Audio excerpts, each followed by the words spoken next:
Knight and Changeling, Chapter 9, Readjusting. In a way, it was fortunate that this had all happened during the summer. Though Gwen was taking extra classes so she could walk the stage early, Jen was, aside from her usual duties as a hero, free as a bird. Or should have been. Instead, she was sitting in her therapist's office, staring at the ceiling. Have you ever thought about... She paused. Have I ever thought about what, Jen? Jen shook her head at Camille. Life, I guess? I don't know anymore, she sighed. She'd been here for several hours explaining some of what had happened to her in a few days before. Tossed back in time to medieval England to help in the defeat of an extra-dimensional demon. She didn't go into details about the fights with the thing, her own voice still niggling at the back of her mind to not trust anyone. But spending 6 months away only to find out it had been 2 hours, that had come up. While I was there, I started realizing all the things I take for granted, that the things I missed most when they weren't there anymore. She ran her hands through her hair, which was once again short, the way she liked it. She sighed. I just don't know anymore.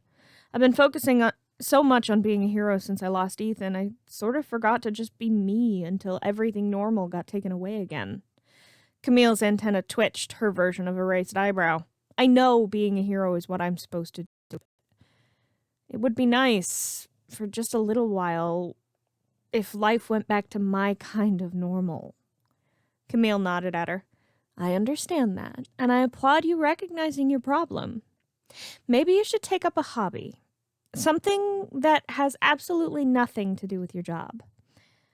A lot of plumbers find a hobby is good for their morale. Jen nodded slightly. I could get back into playing my guitar. I haven't since last time I saw Charmcaster. Camille nodded, smiling slightly as Jen sat up and glanced at the clock. They had been there for nearly 3 hours. She stretched and stood. I'm supposed to go out on patrol with Gwen and Kevin in 20 minutes. I should go. Camille nodded and stood, walking Jen to the door. Fighting Animo was refreshing. Really it was. Even though the crazy doctor got away from them, it was something she'd done so many times, it could almost be called routine. Gwen seemed a bit more tired than usual, so while Kevin headed off for a late dinner with his mom, Jen dropped her cousin off at home. I'll check the warehouses tomorrow, see if I can't find where Animo's hiding. Gwen nodded and waved goodbye. Jen drove home and made herself a sandwich. She was just finishing it when the doorbell rang. She sighed and set her plate in the sink. Running a hand over the Ultimatrix, more of an instinct than anything else, she headed to the door. She blinked at the figure she spotted through the peephole. She opened the door. Charmcaster, what are you doing at my house? The sorceress grinned. I happened to be in the neighborhood, picking up a few things I left behind, and I thought I'd pop by. Jen leaned on the door for a moment, thinking. Then she grabbed Charmcaster's hand and pulled her inside. You and me, in my room, right now. We can talk about whatever you're here for in the morning. My mom's on the night shift at the hospital, and my dad's out of town. Yes or no? Charmcaster looked her over for a moment. We will be talking about what happened to you. You seem different. But who am I to turn down such a proposition? She laughed as Jen took her hand and practically dragged her up the stairs. The next morning found them lounging in Jen's bed. Charmcaster grinned at the brunette. Jen sighed, slightly tossing a pillow her way. What happened to you, anyway? Charmcaster asked, brushing a hand through Jen's freshly cut hair. Jen shook her head. A lot. I got stuck in the past for 6 months. Charmcaster sat up, a frown rapidly replacing her smile. 6 months? Jen nodded. It made me think about a lot of things. Charmcaster snapped her fingers and suddenly both girls were dressed. Maybe I should go first. Jen raised an eyebrow but nodded. Charmcaster took a deep breath. I don't think we should keep whatever this is going. Jen laughed. Would you believe I came to the same conclusion? Charmcaster's smile returned. It would be a relief if you did. We just don't have real time for each other. I'm ruling Legerdemain, and you're a big-shot hero. It has been fun, don't get me wrong, but I don't see us working in the long term." Jen nodded. "You're not wrong," she said. Charmcaster leaned forward and pecked her on the lips. You'll find someone who has all the time in the world for you. And you'll find someone who can take the time to spoil their queen rotten." Charmcaster laughed. "You are too sweet." She stood as there was a knock on Jen's door. The brunette straightened her hair and scrambled to her feet. She smiled at the person at the door. "Mom!" A voice, clearly Jen's mother, spoke from the doorway. "Breakfast is ready, and there's a place set for your friend." Jen went the color of a tomato. "Okay." Jen turned to Charmcaster, who was holding back laughter. "Would you like to stay for breakfast? You do not have to say yes." "Smells like French toast. I'd love to stay for breakfast before I head back to Legerdemain. After all, we were both very active last night." Charmcaster winked at her as she made her way past her. Breakfast was actually quite pleasant. Sandra was holding back laughter the whole time, but Charmcaster was perfectly polite. Jen kept her mouth full of toast nearly the entire time to avoid answering questions. Charmcaster hugged her as she left, vanishing through a portal she opened in the front yard. Sandra smiled slightly at her daughter. "So, Charmcaster." Jen rolled her eyes. "It's not like that, Mom. We just both needed someone to be close to." Sandra nodded. "I understand that. When I was younger..." "I'm good without the story for now, Mom. I have to head back to track Animo. Love you." She slipped on her shoes and grabbed her car keys. She took off and smiled slightly as she drove down the familiar streets of her town. She had needed that. She called Kevin. "You heading to the warehouse district? I'll start on the north side if you take the south." Sounds good to me. You sound chipper. Take a trip to Legerdemain last night or something?" Jen laughed. "Didn't have to. She came to visit me." There was silence over the line for a moment, then Kevin laughed loudly. "Nice. I'll see you in the middle of the warehouses." Jen nodded. "See you there, Kev." Chapter 10. Stress. Gwen wasn't sleeping well. Part of it was stress, and maybe that was causing the other problem. She tossed and turned as images flashed through her mind. A large black thing in the shadows of her room, Vilgax wrapping a hand in Jen's long braid when they had first fought him, bodily dragging her onto his ship. The scream echoing around the clearing as malware ripped feedback and Jen apart. Kevin, mutated by the Ultimatrix, an attack aimed straight at her. The horrible, draining feeling of Michael Morningstar's hands on her. Artemis vanishing into a pink portal she had no idea how she'd conjured. She was almost relieved when her alarm blared making her shoot up in bed. She breathed out shakily and clicked off the alarm. A few hours later found her at the kitchen table, homework on one side of her, the invitations her mother insisted she write on the other. She frowned. There had to be an easier way to do this. Jen spent the better part of the day tracking Animo and his frogs. She really did try not to drag Gwen in on it.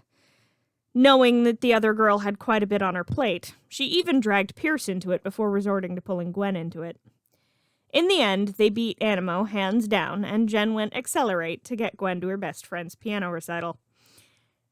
Emily might not be Jen's biggest fan, but hey, at least they could both agree that Gwen deserved better. Auntie Natalie invited Emily, Jen, and Kevin over for dinner.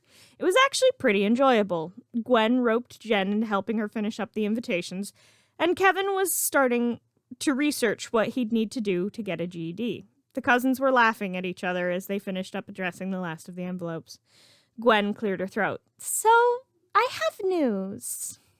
Jen nodded. "Oh, I hope it's good news." Gwen laughed. "It is, actually. I'm graduating early. They think I could walk by the start of next school year." Jen's pen stopped. "That's fantastic," she said, smiling at her cousin. Gwen smiled back at her. "Yeah, we've been saving the world for years. I'd like to see a bit more of it, you know?" Jen nodded, continuing to carefully scribble down an address. "I do. I'm happy for you, Gwen. You applied for college yet, or are you taking a gap year? Gwen laughed. Like my mother would let me take a gap year. No, I've already applied for several schools. Jen smiled. Cool. The two cousins spent the next half an hour in companionable silence. Once they finished, Jen went to the door. She paused and hugged her cousin. Life's changing, isn't it? She asked it quietly. Gwen nodded. It is, but I don't think it's a bad thing. After all, we can't stay the same forever. People grow. Jen nodded, laughing lightly. She drove home in silence. She didn't really feel like listening to the radio. When she got home, though, she found the house dark. Her father was still out of town, her mother on the night shift for the next week or so. She sighed and went into her room. Spotting the guitar she'd gotten in Legerdemain, she headed up to the roof with it and began to strum, just watching the stars as she played. She played a few songs before someone cleared their throat in the next yard.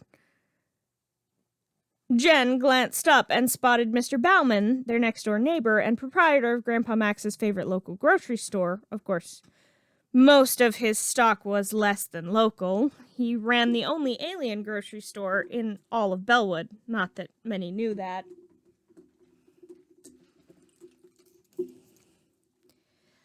What are you doing on your roof, Jennifer? He asked up to her. She shrugged, looking up. The view of the stars wasn't that great out here. Too close to the city proper, a light pollution blocking most of the stars from view. She stood and skidded down her roof, using the storm drain to slide down the side of the house. Mr. Bauman shook his head. I swear, one of these days you're going to crack your skull doing things like that. She grinned at him. I'd never go out that easy, Mr. Bauman. We Tennysons have hard heads. He nodded, smiling slightly. That is quite true. Listen, could you let your grandfather know we got his shipment in, everything he asked for, and a few extras thrown in for my best customer? Jen grinned slightly. I'll let him know tomorrow, Mr. Bauman. The older man nodded, smiling slightly. You should get some sleep, Jennifer. She nodded. I'll get right on that, Mr. Bauman. She waved at him as she headed back inside, but she didn't go to bed. Instead, she sat in the living room, setting her guitar aside, and decided to watch TV. She wasn't sure when she fell asleep, but she woke up the next morning covered in a blanket she knew hadn't been there before. She smiled slightly as she quietly slipped down the hall to check on her mother, sound asleep in her father's arms. He must have arrived back that morning. She smiled and slipped the door closed. She picked up her keys and headed out to the plumber base. It was finished now, though it had taken quite some time to do. It was also quite well staffed. Jen parked out front of the facade they used to hide the whole operation. She grinned at the sign. It wasn't subtle. Max's Plumbing, with a cartoon representation of her grandfather next to the sign. The bell chimed above the door as she stepped inside. Behind the counter sat a bored-looking teen, or at least that's what it looked like. It was actually a robot. The plumbers were very strict about their hiring policy and couldn't afford to endanger a civilian for the sake of keeping plumber operations on Earth a secret until the planet went to an open system. Jen slipped into the bathroom and pulled the pull cord, and the hidden elevator descended into the main base. It was huge, and Jen smiled lightly as several plumbers waved at her. She made her way down to the base and off to the personal quarters. She keyed in her code to open her grandfather's door. Grandpa Max? In here, he called out from his kitchen. Jen grinned and made her way into the kitchen. Mr. Bauman says he's got your supplies ready to pick up. What did you order, anyway? Max shrugged slightly as he stirred his coffee. Just some supplies for the base. Specific food orders for some of the newer plumbers who are missing home. Things like that. Oh, and I ordered you a few things, too. And Kevin requested a few car parts. He's trying to make the car submersible. Jen laughed. I wish him luck with that. I still say he should make it more blast resistant first. Max laughed. I could use a hand getting all the supplies. You up for it? Jen nodded, and the two of them set out. Not so far from Bellwood, a man stood in front of a broken seal. It had been so many years since he'd seen it. He'd never gone looking for it after she banished the creature. He had every faith that should he need to seek it out, the stone she'd left him would guide him to it. He was right. And now he stood before it and shook his head. With the seal broken, it was only a matter of time until the creature escaped once again, to wreak havoc on the world. a world that had, for the most part, forgotten about him. He shook his head again as he turned away from the seal. There were a few helmets here, shoddy work in comparison to what he had seen before. He had been too long pulled away from his legacy. He had allowed it to grow on its own, and it had grown cancerous and evil. Shaking his head again, he sighed. He would need Ascalon back to defeat the beast when it returned. Long ago, a battle had ravaged the palace, leaving the topmost floors banished somewhere else. But perhaps... He pulled a picture out of his pocket. It was a clipping from one of the news articles he'd read through at the retirement home back in England. She smiled up at him, not a day older than she had been when she first appeared to him on the battlefield. A child of the 21st century, big green eyes laughing at the camera. But he had no way of contacting her directly. The news did not broadcast her address or school of choice. She hadn't exactly left him a phone number. Not that he would have known what that was at the time. He needed to get her attention, but not just hers. If he was to reform his knights, he would need their attention as well. And to do anything effectively, he would need a base of operations. He nodded to himself and vanished into thin air. He smiled to himself as he stepped towards a base in front of him. He had learned quite a few tricks over the past 1700 years.